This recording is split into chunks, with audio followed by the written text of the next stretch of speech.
Patuloy pa ring pinag-uusapan online ang tunay na estado ng relasyon ni Catherine Bernardo at Lucena City Mayor Mark Alcala matapos silang ilang beses mamataang magkasama sa iba't ibang lugar. Kabilang na ang naging biyahe nila sa Thailand noong March 2026. Matagal nang hinihintay ng maraming fans at netizen ang direktang pag-amin mula kina Catherine at Mark. Ngunit ayon sa isang network insider, tila malabo pa raw itong mangyari sa ngayon dahil sa pakiusap ng mga taong malapit sa 30-year-old actress. Di umano, isa sa mga dahilan kung bakit tikom muna ang bibig ni Catherine ay ang kanyang upcoming romantic thriller series na Someone, Somebody, kung saan makakatambal niya si James Reid.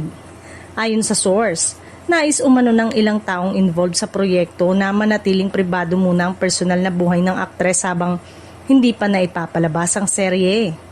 May pangamba rin daw na baka maapektuhan ang anticipation at tambalan sa proyekto kapag tuluyan ng inamin ni Catherine sa publiko ang relasyon nila ni Mark. Gayunpaman, marami ang naniniwalang hindi na kailangan ng kumpirmasyon dahil ilang beses na ring nakuna ng letrato ang dalawa habang magkasama. Mas lalo pang umugong ang issue matapos ang naging pahayag ni Ashley Ortega sa interview ni na Fast Talk with Boy Abunda noong May 25, 2026. Si Ashley ang dating girlfriend ni Mark Alcala at tila kinumpirma nito ang relasyon kina Catherine at ng alkalde sa paraan ng kanyang pagsasalita.